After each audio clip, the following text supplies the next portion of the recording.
esta será seguramente la última oportunidad en que me pueda dirigir a ustedes. La Fuerza Aérea ha bombardeado las torres de Radio Portales y Radio Corporación. Mis palabras no tienen amargura, sino decepción, y ellas serán el castigo moral para los que han traicionado el juramento que hicieron a Chile. Con estas palabras, Salvador Allende se dirigía por última vez al pueblo chileno el 11 de septiembre de 1973, tras el golpe de Estado perpetrado por Augusto Pinochet. Tras este hecho, el relato de la situación del país sería monopolizado por la Junta Militar, la cual ejercía un control hegemónico sobre los medios de comunicación, además de practicar una brutal represión contra la disidencia. Pero en la historia de hoy, aunque los poderosos tengan el control del relato, una persona corriente es capaz de hacer temblar la imagen del poder omnivalente de la dictadura con un gesto, en apariencia muy simple, pero que escondía tras de sí unas motivaciones personales muy profundas que entroncaban con los anhelos de cambio de una gran parte del pueblo chileno, al cual un futbolista se encargó de dar voz. Bienvenidos a otro episodio de Historia desde el banquillo. El 5 de julio de 1950 nace en Santiago, Chile, el protagonista de nuestra historia, Carlos Humberto Caselli Garrido. Su infancia transcurrió en el barrio de San Eugenio de la capital chilena. Ya desde ese entonces, Caselli estuvo vinculado al fútbol a nivel amateur jugando en un humilde equipo llamado los Diablos Rojos. Pero ya desde su paso por aquel modesto club de barrio, mostró aptitudes suficientes que despertaron el interés de Colo-Colo, uno de los grandes clubes de Chile, pasando a formarse en las categorías inferiores del club. No obstante, el contexto político de aquel Chile en el cual Caselli dio sus primeras patadas al balón estaba sumamente polarizado.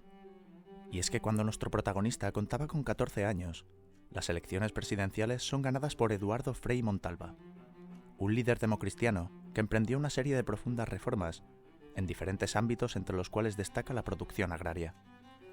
Pero tal y como hemos visto en otros procesos históricos alrededor del globo, el hecho de que ciertos sectores de la sociedad, los cuales gozan de poder económico e influencia política, se dediquen a poner palos en las ruedas al proceso de reforma, acaba provocando el fracaso del proyecto y un elevadísimo descontento a nivel popular, ya que el pueblo había puesto muchas esperanzas en el triunfo de la reforma.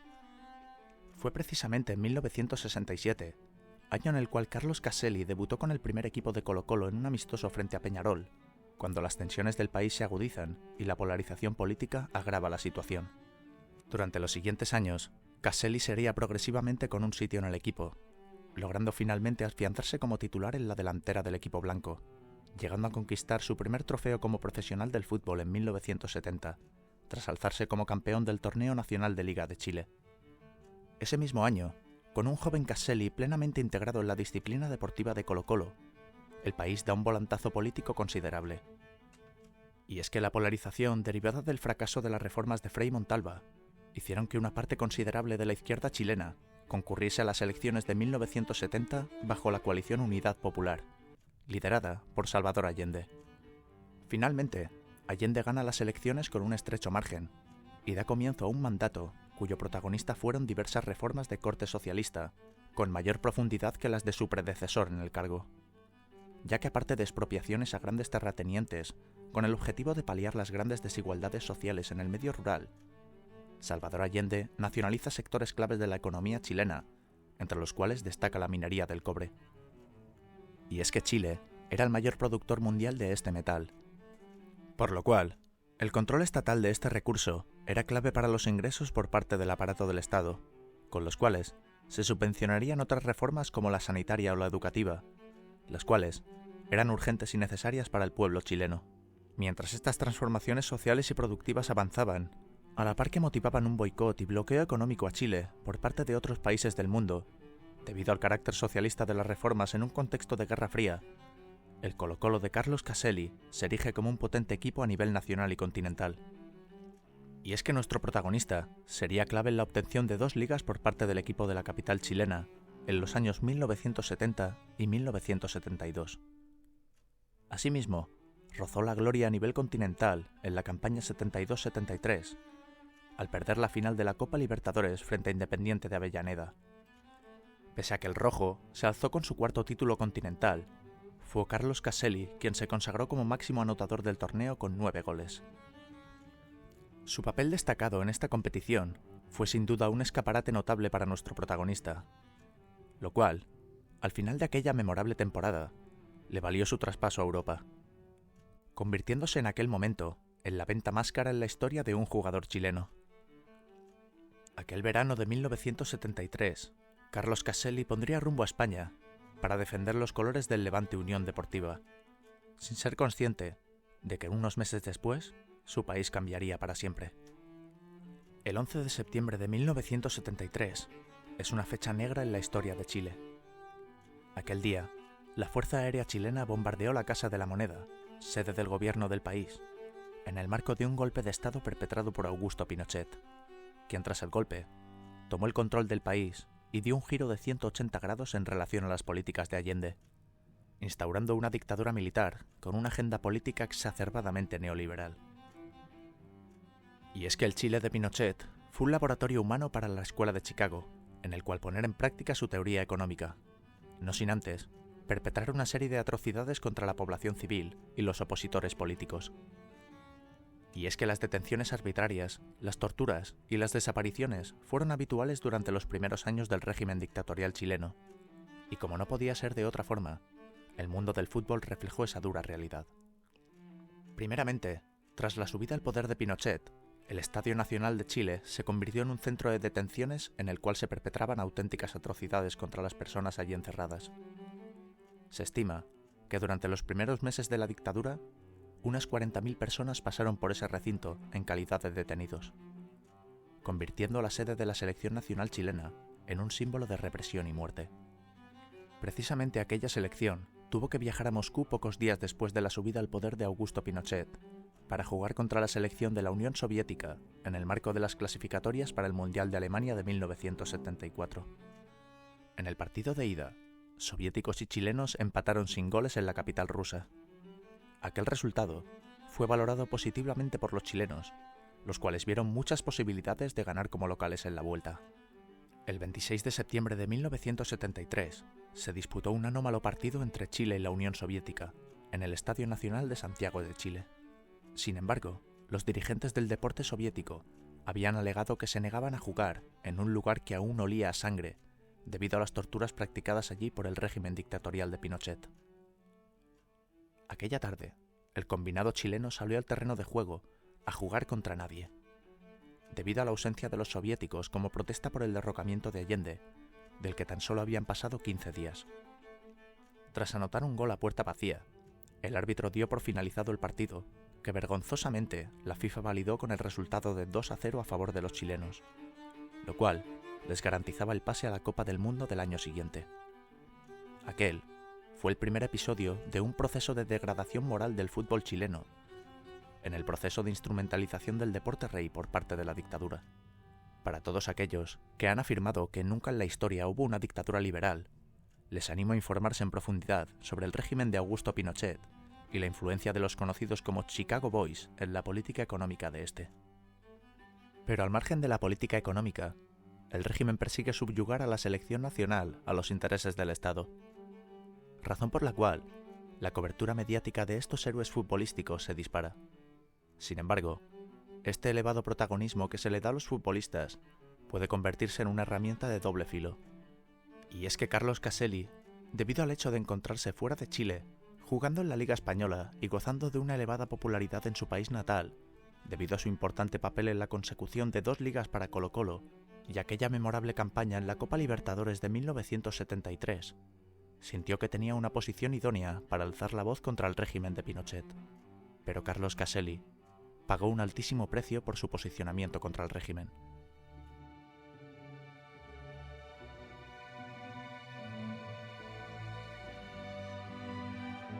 Y es que tras finalizar la temporada 73-74 en el Levante, Caselli regresó a Chile para prepararse junto al resto de la selección para la cita mundialista de aquel verano.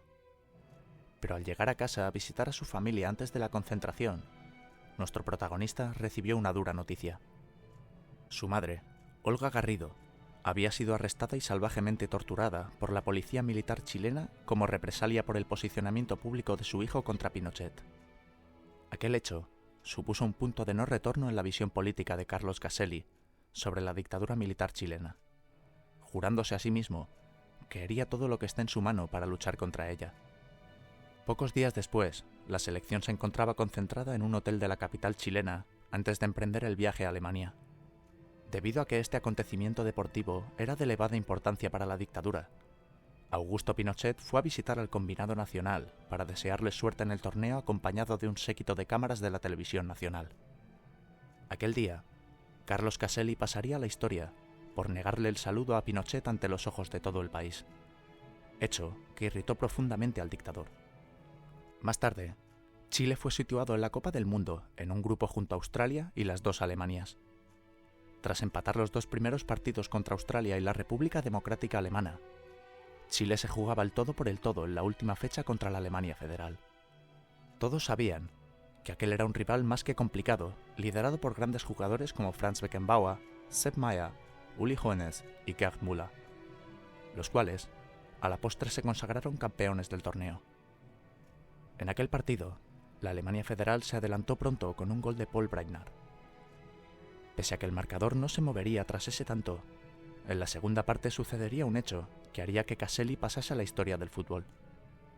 Y es que debido a la desesperación de la selección chilena, Caselli realiza una dura entrada sobre un jugador alemán que le costaría la expulsión, convirtiéndose en el primer jugador de la historia de los mundiales en ser expulsado por una roja directa. Tras esto, diversas instancias del régimen elaboran un discurso por el cual Caselli es el chivo expiatorio de la eliminación mundialista de Chile en el 74, llegando a afirmar que el jugador forma parte de una conspiración comunista para manchar la imagen de Chile. Al margen de la propaganda pinochetista contra el jugador, sí es cierto que pese al buen desempeño futbolístico de Caselli en muchas competiciones, la Copa del Mundo fue una incómoda piedra en el zapato, en la cual el fútbol sacó a relucir toda su crueldad contra el futbolista en más de una ocasión. Sin embargo, tras el Mundial de 1974, Caselli sería apartado de la selección nacional, debido entre otras cosas a su negativa a saludar a Pinochet. Años más tarde, Caselli explicó en una entrevista que un directivo del fútbol chileno le dijo al acabar la dictadura que fue apartado debido a que cualquier pequeño gesto que hiciese en el césped podía motivar silbidos y abucheos contra Augusto Pinochet, quien solía acudir al palco en los partidos que jugaban de local. En 1975, Carlos Caselli abandonó el Levante para unirse a las filas del Real Club Deportivo Español, destacando como el máximo goleador del club en la temporada 75-76 y llegando a debutar en la Copa de la UEFA con el equipo blanquiazul. Actualmente, una de las entradas del estadio de Cornellà el Prat lleva el nombre del jugador chileno en reconocimiento a su papel destacado en el club. En 1978, Carlos Caselli regresaría al club en el que empezó todo, y es que pese a su posicionamiento contra el régimen, este necesitaba de la entidad y los goles de nuestro protagonista si quería proyectar una imagen de Chile como país vencedor en el continente americano. De este modo, un veterano Caselli regresa a la selección chilena para disputar la Copa América de 1979, torneo en el cual se enfrentaron en semifinales a la selección peruana, en un duelo que resultó de gran utilidad para Pinochet. Pese a que ambos países se encontraban gobernados por juntas militares en 1979, no existía el mínimo ápice de simpatía entre ellas. Previamente al encuentro, nacionalistas peruanos apedrean tanto el bus como el hotel en el que se hospedaba la selección chilena. En aquel ambiente hostil, Chile sellaría su pase a la final con una victoria por 2-1. Paradójicamente, aquellos dos goles los anotó Carlos Caselli, y la selección chilena fue recibida por todo lo alto en su regreso a Santiago. Aquel que se había posicionado siempre contra Pinochet le dio aquella noche un excelente servicio al régimen sobre el césped, en lo que fue la redención de Caselli con la selección nacional después de lo sucedido en el Mundial de 1974. Pese a que perdieron la final de aquel torneo, Caselli siguió dando un gran nivel con el Colo-Colo pese a su veteranía, haciendo un doblete de Copa y Liga en 1981. Esas actuaciones le valieron la convocatoria al Mundial de 1982, un torneo en el cual la dictadura había puesto muchas esperanzas. Tras superar en las eliminatorias a Ecuador y Paraguay, el aparato mediático pinochetista había pintado a la selección chilena como candidata al título mundial. Sin embargo, aquella selección realizó una participación lamentable, en lo que supuso un trauma nacional debido a las elevadas expectativas que la propaganda había inoculado a la población. Si el torneo de 1974 había sido cruel con Caselli, Lo ocurrido en 1982 dejaría claro que la relación de Caselli con la Copa del Mundo era de amor no correspondido. Y es que en la primera fecha del torneo, la selección austriaca se adelantó a Chile en el minuto 22. Pero en la jugada siguiente, Caselli sería derribado dentro del área y tomó la responsabilidad de lanzar el penalti. Aquel lanzamiento salió desviado a la izquierda de la portería, y aquella imagen de Caselli cabizbajo era la imagen de la decepción de todo el pueblo chileno con la selección. Tras ese partido, la selección chilena se fue del Mundial de España sin un solo punto en la maleta. De alguna manera, aquel desastroso torneo, tras el cual poco después Caselli colgaría las botas, era premonitorio de la situación a la que se enfrentaría Chile en los años siguientes. Y es que en 1982, el régimen de Pinochet empezó a tambalear en el plano financiero. Los años del crédito estadounidense abundante habían llegado a su fin. Los conocidos como años de la plata dulce alcanzaron su final y el descontento popular contra la dictadura se manifestaba en las calles. La población chilena de 1982 no era la misma que en 1973. El miedo atroz de los primeros años de la dictadura se había disipado pese a que la represión no había bajado de intensidad.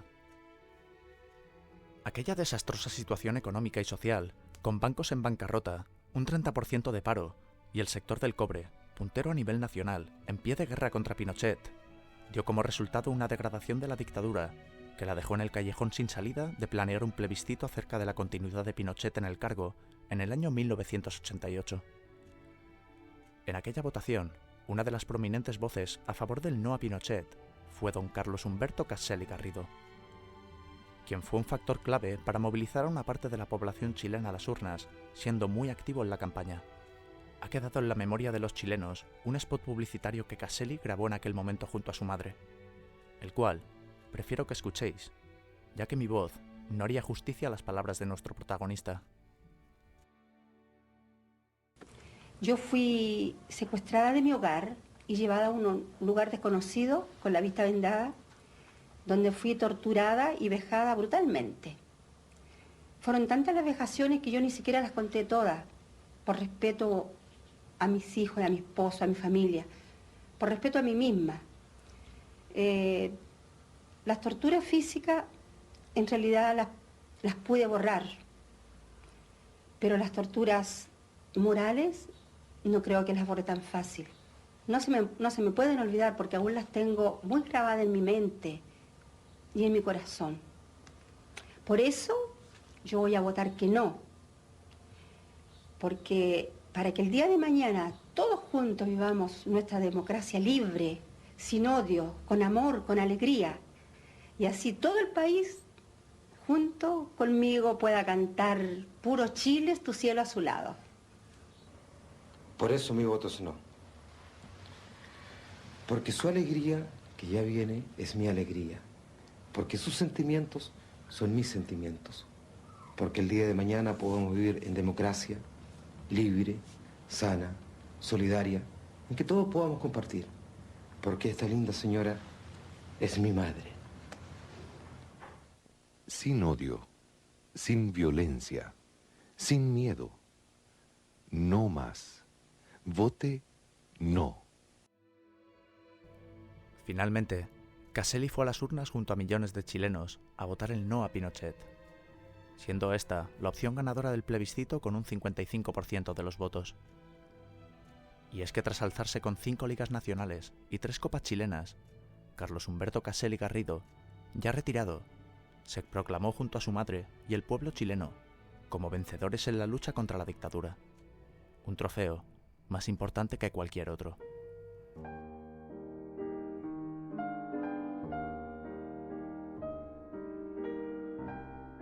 La vida de Caselli nos muestra cómo el fútbol es una poderosa herramienta de doble filo, ya que si bien la dictadura se sirve del deporte rey para promocionarse, al hacerlo le da una excesiva preeminencia mediática al futbolista, al cual eleva a la categoría de héroe nacional. Pero si un jugador al cual ya has dotado de tal estatus, ante los ojos del pueblo al que quieres subyugar, si éste se rebela contra el poder, es más difícil acallarlo. Y es que si bien la dictadura en Chile no cayó únicamente gracias a un futbolista, es de agradecer que se levantase una voz en ese terreno. Recientemente, ha trascendido que el estado de salud de Carlos Caselli es delicado. Fue hace unos meses ingresado en un hospital chileno en el que tuvo que ser atendido de urgencia para estabilizarlo después de sufrir una crisis isquémica cerebral. Este programa está dedicado a Carlos Humberto Caselli Garrido. Un fuerte abrazo de parte de todo el equipo de Historia desde el Banquillo y muchísimo ánimo y fuerza en tu recuperación. Esto ha sido todo por hoy. Nos vemos en el siguiente episodio de Historia desde el Banquillo.